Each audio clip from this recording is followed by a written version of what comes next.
कल्पना कीजिए, हरियाली की चादर ओढ़े पर्वतों के कांधों पर बादल अटखेलियां कर रहे हैं। गहरे हरे पत्तों पर बारिश की बूंदें मोतियों की मानिंद लुढ़क रही हैं।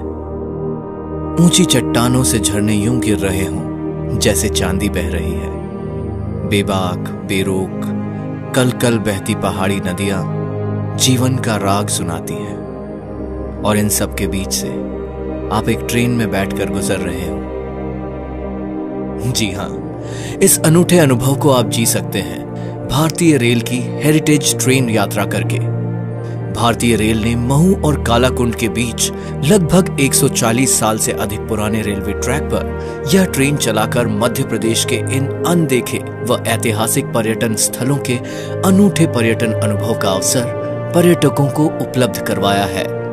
महू से निकलने वाली इस हेरिटेज ट्रेन के लिए पर्यटकों में खासा उत्साह रहता है, जिसके चलते इसकी टिकटों की काफी मांग है। Convenient to come from Indore here. It's like an hour drive, and the weather is good, so I'm sure that we are going to see nice waterfalls. बरसात के इस मौसम में प्रकृति के इन अद्भुत नजारों का आनंद लेने के लिए पर्यटक सुबह से ही अंबेडकर नगर रेलवे स्टेशन पर परिवार और मित्रों के साथ पहुंचने लगते हैं। So excited! This is our first journey to Heritage Train.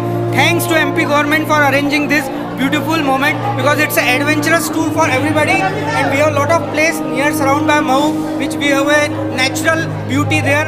जैसे ही सुबह 11:05 पर ये ट्रेन स्टेशन को छोड़ आगे बढ़ती है, तो ट्रेन के पिछले भाग में लगे पारदर्शी कांच के जरिए हरे खेतों के बीच से सरपट दौड़ती ट्रेन पर्यटकों में रोमांच भरने लगती है। साथ ही ट्रेन में लगे 360 डिग्री पर घूमने वाले वीडियो कैमरा की मदद से अंदर लगी एलईडी स्क्रीन पर भी कुदरत की इस बेजोड़ सुंदरता को निहारा जा सकता है। It is such a wonderful feeling, and more so when we are in the monsoons. The valleys and the area all around is so beautiful, so wonderful. Ambedkar Nagar station से 6 किलोमीटर की दूरी तय करके हेरिटेज ट्रेन अपने पहले पड़ाव पाताल पानी railway station पर पहुंचती है। प्रकृति की वादियों के बीच बने इस धरोहर स्टेशन का कायाकल्प कर इसे सहेजा गया है। विभिन्न कलाकृतियों, दशकों पुराना यह विंटेज छत पंखा तथा मनमोहक चित्रकारी पर्यटकों के आकर्षण का केंद्र है।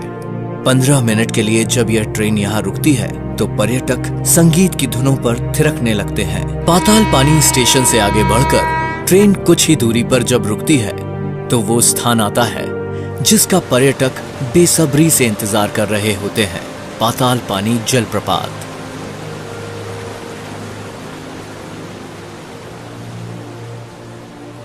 पहाड़ी चट्टानों को काटकर बने रेलवे ट्रैक पर जब ट्रेन रुकती है और पर्यटक ट्रेन से उतरकर बढ़ते हैं उस तरफ जहां हरितिमा का दुशाला ओढ़े पहाड़ों के बीच से लगभग 300 फीट गहरी वादी में गिरते पाताल पानी जलप्रपात के रोमांच का अनुभव होता है। इंदौर जिला प्रशासन द्वारा इस जलप्रपात को देखने के लिए सुंदर व्यू पॉइंट्स का भी निर्माण किया गया है। ये जलप्रपात हमेशा से ही सैलानियों के आकर्षण का केंद्र रहा है। यहाँ हर सैलानी इस विहंगम दृश्य के अनुभव को अपने कैमरे में समेटने के लिए आतुर रहता है। साथ ही पर्यटकों की सुरक्षा के लिए प्रपात व खाई के आसपास रेलिंग का निर्माण भी किया गया है। पाताल पानी तो आज से नहीं, बचपन से हम जब से सुनते आ रहे हैं तब से पाताल पानी की लोकेशन थी, पर उस पर डेवलपमेंट जो अच्छा हुआ है, रेलिंग और बैरिकेड्स लगे हैं, तो दुर्घटनाओं से बचाने की भी बेसिक जो हुई है वो भी बहुत अच्छी है, और पूरी प्रकृति आनंदमयी और रमणीय है। झरने के नजदीक ही पारंपरिक खान पान का लुत्फ भी पर्यटकों द्वारा लिया जाता है। यहीं स्थित है स्वतंत्रता संग्राम सेनानी टंट्या भील का मंदिर। आजादी की लड़ाई में महत्वपूर्ण भूमिका निभाने वाले आदिवासी क्रांतिकारी टंट्या भील का यह मंदिर श्रद्धा का केंद्र है।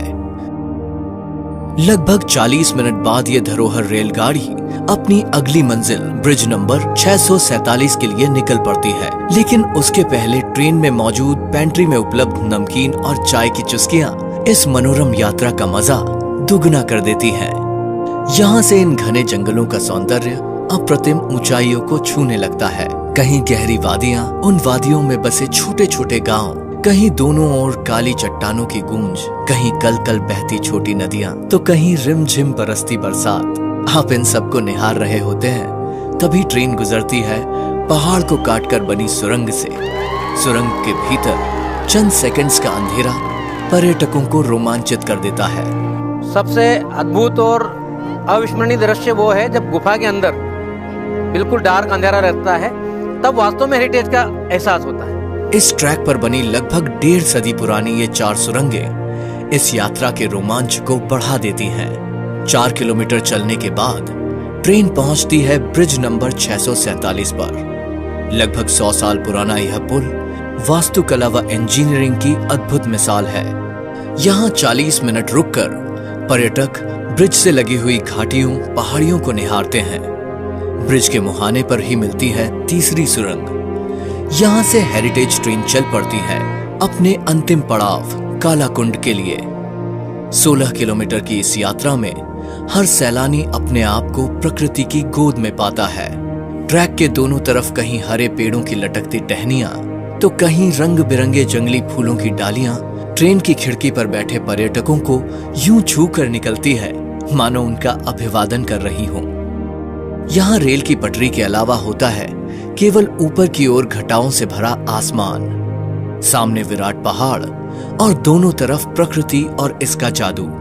पूरी धरती हरितिमा वाली हो गई है और बहुत सुंदर सजी हुई है। पहाड़ यहाँ देखो, दाएं बाएं पहाड़ों पर बादल उतरे हुए हैं और नदियां बह रही कलकल करती हुई है। शब्दों में न समेटी जा सकने वाली यह यात्रा प्रकृति की जीवंत परिभाषा लगती है और इसे निहारते हुए सैलानियों को लेकर यह धरोहर ट्रेन पहुंचती है अपने अंतिम पड़ाव कालाकुंड पर, जिसका ट्रेन में बैठे हर सैलानी को बेसब्री से इंतजार था। यहाँ तक कोई पर्सनल व्हीकल नहीं आ पाते, ज़्यादा रिस्की रहता है क्योंकि इतनी बड़ी और ऊंची पहाड़ियाँ हैं। तो बेटर है कि ट्रेन आई है तो हम लोगों को बहुत एक्सप्लोर करने को मिल रहा है जगह को। ऊंचे पहाड़ों की गहराइयों में बहती यह नदी कुंड जैसी दिखाई देती है और इन्हीं आसमान छूते पहाड़ों के कारण यहाँ सूर्यास्त के पहले ही अंधेरा हो जाता है, इसलिए इस स्थान को कालाकुंड कहा जाता है। साथ ही रेलवे के पुरातन पुर्जों को संरक्षित कर यहाँ संग्रहालय में रखा गया है, जो कि एक आकर्षण का केंद्र है।